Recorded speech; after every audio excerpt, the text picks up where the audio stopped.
Start na tayo ng ating daily ride. So we decided na magpunta rito sa Hudarayat again kasi kasama ko ulit ang aking partner. As usual, sarado na naman. So dito ulit tayo ngayon sa may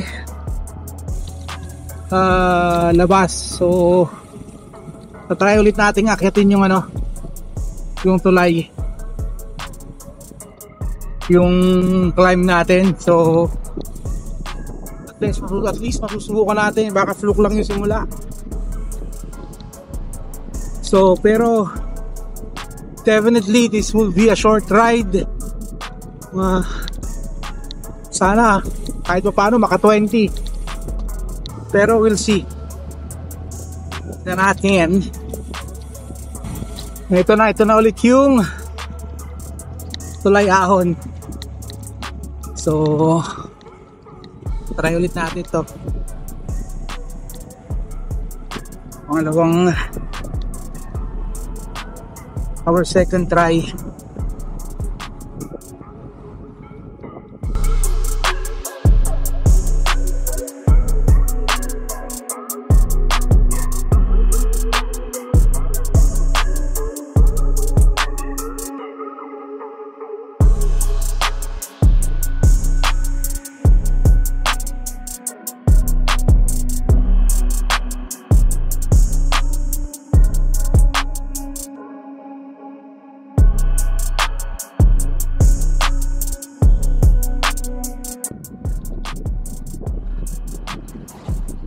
Ganun pa rin, malamig pa rin yung hangin.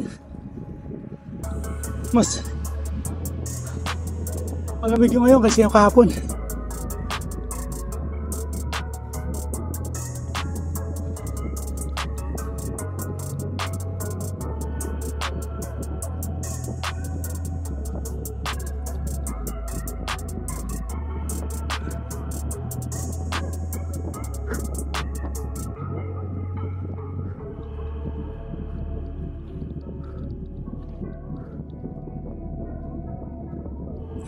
Konti na lang.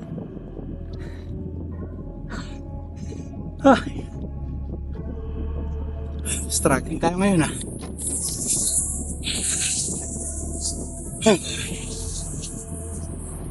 pero kakayanin naman.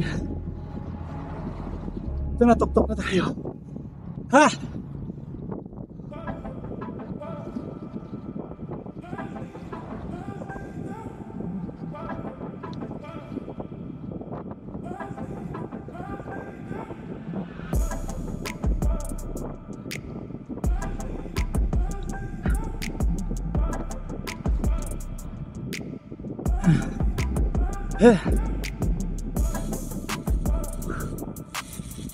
Solid.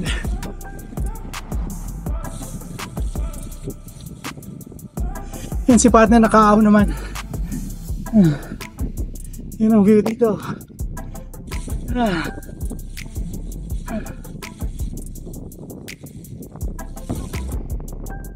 Kahit wag na. Kahit wag na. Nakaka-distract yung ganito. Pero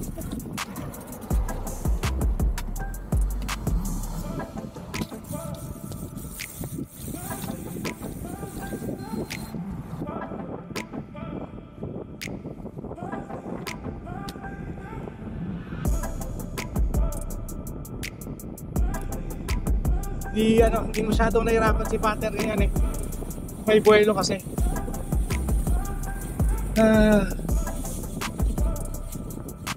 Ito na yung sulong na tayo.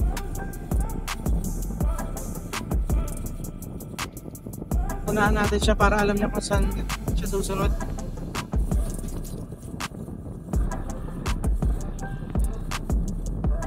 Hangin.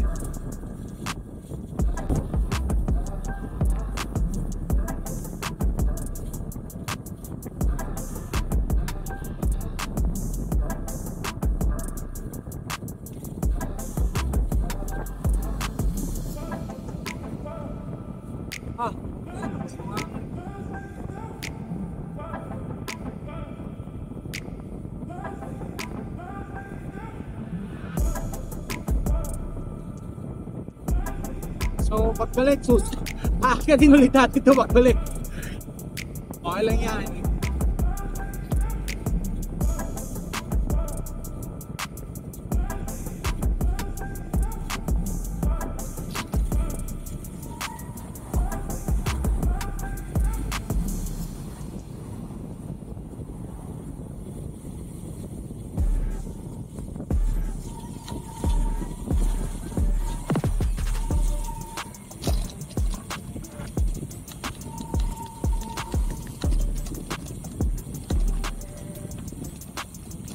So, balik na ulit tayo sa Tulay. So, hindi na natin pinatagal. Balik na kaagad.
Mawali tayo.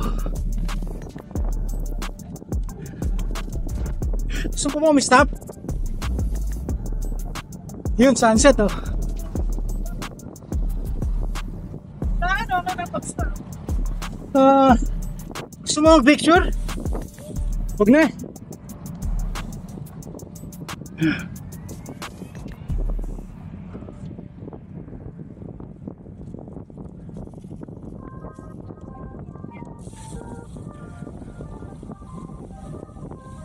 Hindi tayo na-inform.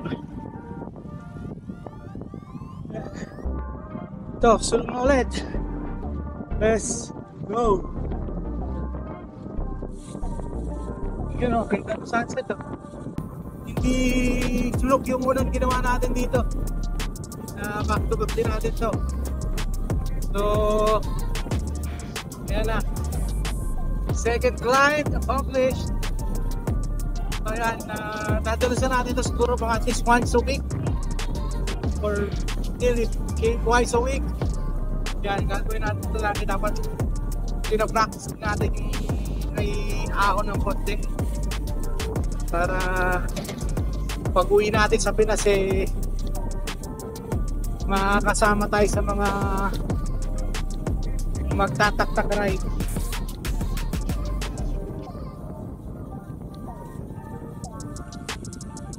So eto na ulit si partner. Ano pala tayo? Shoutout pala tayo. Shoutout sa lahat ng mga subscribers natin. Maraming salamat po sa inyong lahat. Sa mga bagong nag-subscribe, maraming salamat po sa suporta nyo. Especially dun sa mga nag-congratulate sa akin dun sa may 100 day na weight loss ko. So I lost 20 kg in 100 days. Salamat sa mga cousins ko, kay Ate Rose, Ate Melissa, sila Kuya Hill, saka yung mga friends natin dyan.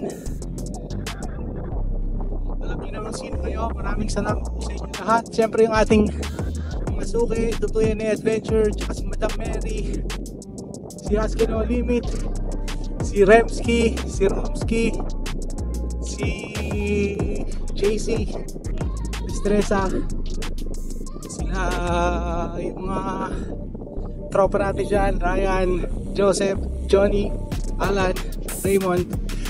Condolence pala kay kay Ryan Lucas. Condolence bro. Yun lang. And back to biking na ulit tayo. Let's go. Ayan, balik-balik lang muna tayo dito hanggang makomplete natin yung kilometer na gusto natin. Pero short ride lang to, maybe 30. Baka nga 20 lang. So, let's go. So, share ko lang sa inyo ano, yung hindi ako nag-rest ako for 3 days, and over that 3 days kasi bukod sa masama yung panahon, may bisita kami yung cousin ni Mrs. So during that 3 days rest, I gained from 104.1 I'm up 105.3, so 1.2 kg I gained over that 3 day stretch na wala tayong biking. At saka syempre yung medyo yung food intake natin hindi natin masyado na control, so but okay lang yan. For me it's okay. May mga weight gain ako na pinagsisisihan ko, but this time hindi. Okay lang yan as long as I'm having fun. And kasi kakilala ko na, kumbaga kabisado ko na yung sarili ko. I know I can make up for it. Kasi hindi naman palagi puro bawas-bawas, minsan dagdag din. So anyway, nag-move steps backward tayo. A step backward pala. And then syempre ano tayo, several steps forward dapat tayo. So bawiin na lang natin yan itong mga susunod na araw. As long as it takes, as long as yung talagang you have the drive to get it back. Sa ngayon nga, kasi nga dahil nga yung very unpredictable talaga yung weather, talaga ngayon parang tinatamad talaga akong mag-bike. Kasi nga ngayon, lamig-lamig, kanina naman maaraw. So tinatamad ako, kaya sabi ko kay Mrs. na I asked her kung gusto niya mag-bike. Sabi niya sige, samahan niya ako kasi she felt na tinatamad talaga ako. Kaya for me, para niya ako, to encourage me, kaya sumama siya. But sa kasamang palad, we went here into the riot.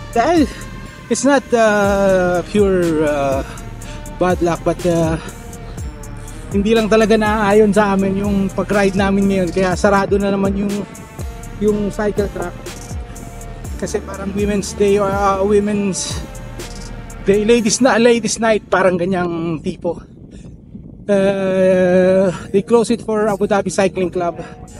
So ayan, kahit pa paano, ayan, at least naka-practice ulit tayo dun sa ahon dun sa may tulay. And yun, tatapusin na lang natin yung daily ride natin dito, sa pabalik-balik na lang tayo dito. So yun lang, asan na pa siya? Ayan na siya, nasa likod ko na siya. So dito lang tayo, we'll try to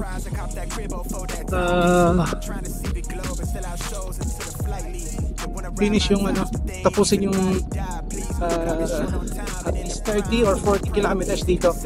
So far we've been riding for 30 minutes, 9 kilometers. Medyo mabagal kasi yung pace namin dito. So yun lang, let's go.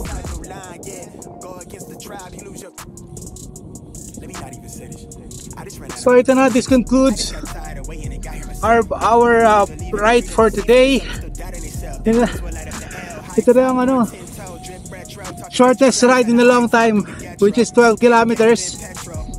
Okay lang kasi sobrang lamig na, kumbaga. Kaya nga sinabi ko, pag hindi na ako nag-enjoy, then what's the point of continuing, o bakit pa itutuloy kung hindi na ako nag-enjoy. So may mga ibang araw pa naman that we will enjoy. Dapat talaga mag-ride ako ng may araw-araw pa para medyo tumatagal tayo. Pero anyway, medyo sore din naman yung mga muscle natin, so parang rest na rin ito. So parang recovery ride ng konti. Alam ko napaka-easy nito, pero it is what it is.